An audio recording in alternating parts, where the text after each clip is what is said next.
Hey guys, what's up? So in this quick video I'm going to show you how you can get the Cry Mascara Tears filter on TikTok. So I'm in TikTok camera. To get this effect you have to go here. This is the effects gallery. Okay, here you will see a search button. Just tap there and search for Mascara Tears. Mascara. Okay, no need to search more. This is the filter, the third one that I'm going to use. Okay, so this is the effect.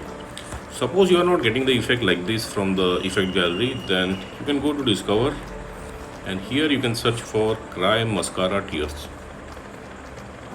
Cry Mascara filter, yep. Okay, on the top right corner, the first video, just tap on it.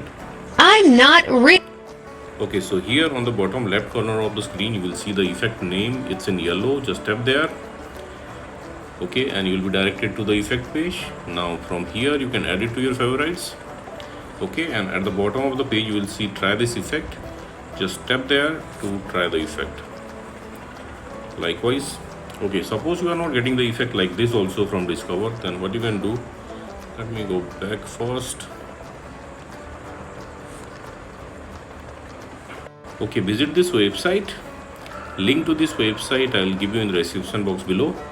So here in this website you will see the effect icon. Just tap there. Again you will be directed to the effect page. Okay, so here tap on the record button at the bottom of the screen. Okay, and there you go, you got the filter. So that's it guys. Likewise you can get this effect on TikTok. So thanks for watching the video guys. See you on the next video.